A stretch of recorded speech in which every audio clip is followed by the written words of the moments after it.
Hey, you guys, and welcome to American Culture, episode number 2. Behold, we have awakened to a brand new thing. Now, you guys, I'll go ahead and apologize for my appearance. I just woke up from falling asleep on the couch, still in my last night's scare, got on my bad wig, hat, all that good stuff. But God woke me up this morning and said, Alicia, this is the break you needed. Take the day off.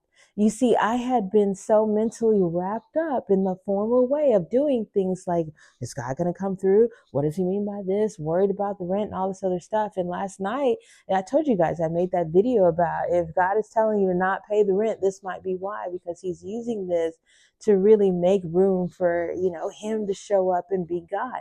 Now, I thought that a way had been made with me to flex this rent payment and put the bigger part of it, like the extra $500 at the end of the month. I have full faith I'm not going to be here at the end of the month. I was like, okay, God, I see what you're doing.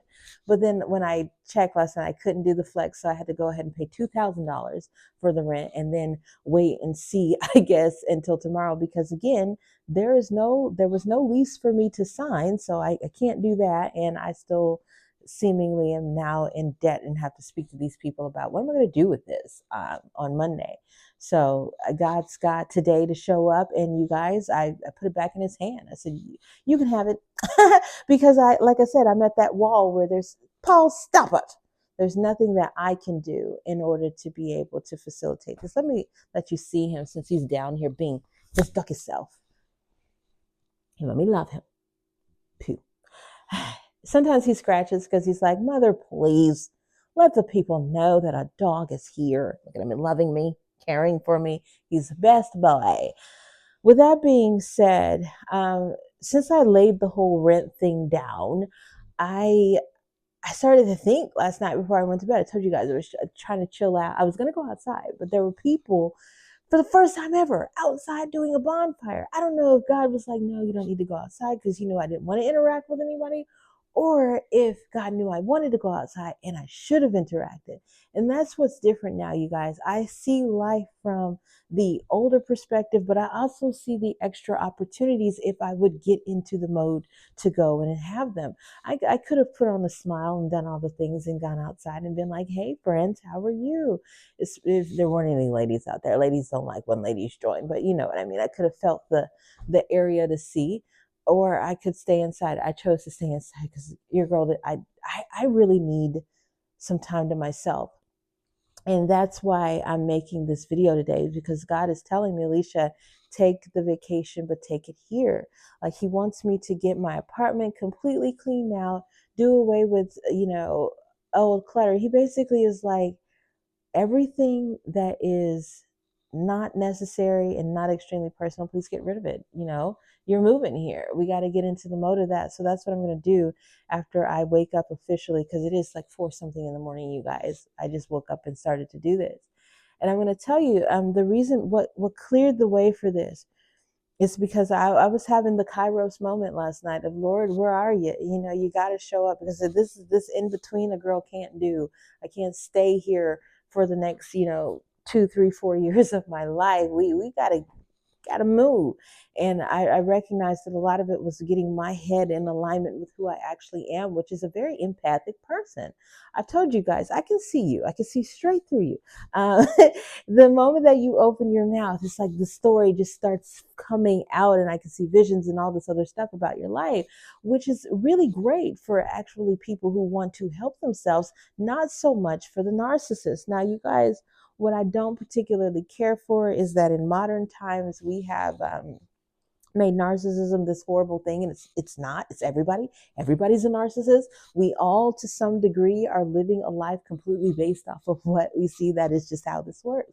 But with narcissists, they tend to need to manipulate the things outside to create their puzzle, and they don't really reach fulfillment, just satisfaction through getting their emotions satisfied. They're very emotional people. In fact, they feed off chaos. And the thing is about an empath like myself, and probably you out there watching, and everybody has empathic characteristics, just some more so than others, is that we would feed that. Like, we would take on the responsibility and the burdens, and yeah, it's our problem, and we would try to make it right. But then something happens, and it's not like a gradual thing either. There's this long awakening to who you are, and then click. Absolutely not. I am no longer willing to be an emotional punching bag for you. You're going to have to deal with yourself. And that's pretty much it. There's a line in the sand, there's a boundary.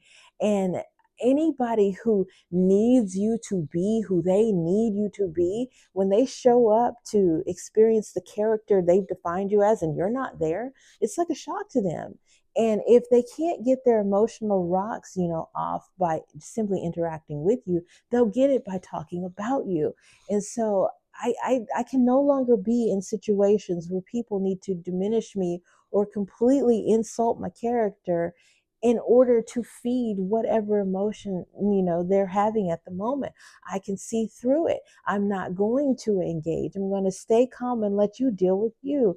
And one of the major issues now is when dealing with the narcissist, they can't see their own truth. It's like an animal in the jungle running into a mirror. There's a fight there, even though there's something that that's not really them that's causing this frustration. It's just you attacking you. A lot of people who are just dealing with their own narcissism can't do that. And that's where I'm at. I used to be able to interact with other people's chaos, and that's what was keeping me tethered to that negativity. Now I cannot. And so the tether has been broken, and God doesn't want to keep me in a space where I have to continuously protect my peace. It should just be peaceful. I should be able to show up as peace and add to peace, not show up as peace in the middle of chaos and have to protect myself from it. So that's a major aspect of life that has ended from me, from both family, friends, working, the whole 9 yards. It's not something that I can just say, I can't, it's not something I can deal with anymore. It doesn't allow me to flourish if I have to stay inside and in protective mode in order to keep myself safe and secure from somebody else's emotional highs and lows, or another environment that is unstable. I'm moving into the days of stability. My superpower is the fact that I'm very empathic, that I am a seer, that I can hear things, that I am creative, that I am exuding love for other people to have and be able to, get from me. And that's where I want to be. I want to be able to walk in as love, give love, get love, and be loved. That's it. The other stuff isn't it for me. I'm done with constantly chasing satisfaction. I know what true fulfillment is. True fulfillment is this. It's when God says, Alicia, you're going to start making videos and they're going to do what they're supposed to be doing. And you still say, oh, okay, well, I'll show up like this, Lord, because apparently good enough for you is good enough for me. So yeah, that's where I'm at. If it's good enough for God, then it's good enough for me. And I'm not trying to make life good. I'm not responsible for anybody I didn't create. And I don't have kids. And I ain't married. So I haven't created a husband, nor have I created children. These are who I'm responsible for. They're not here. And so I'm not going to give my responsible energy to somebody. I'm not. I didn't create the issues that you have. I'm not going to deal with them. So yeah, I would say that if you have found this video today, there have been some things that have been put to rest. Like, you're just going to have to wait on God and literally deal with things as they come. For me, that's the whole rent and living situation. It's weird because I have all the ability to just sign the lease and be paying the rent and not having this conversation right now. But apparently this is the lesson that God wants me to go through. And it's my last one of letting go and letting God when it comes to the money. He has put something out of my reach. He's got to come through.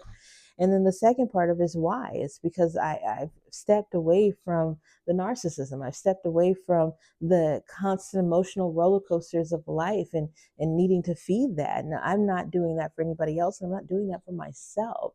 I am putting everything that I have, every dysfunction, every discord on a firm foundation that is, the knowledge and understanding of Jesus Christ, God, and keeping it moving. And so I think that that's where a lot of people are. We stepped into that superpower. We're no longer looking at, our sensitivity as being the thing that causes us hurt, pain, guilt, shame. No, this is what allows me to navigate the world accordingly and do the Lord's will, which is now my will, because I don't want to do anything other than what God wants me to do. I've seen what he's offering for me and I want to go there. So this is day 2 of my journey of putting myself into God's divine alignment of who I am. Yesterday, I had to let go of the whole money thing. God's the provider. He's going to do it. He knows what I need. Today, I had to step into my true superpower, which is me being empathic and caring. Have a blessed day, you guys.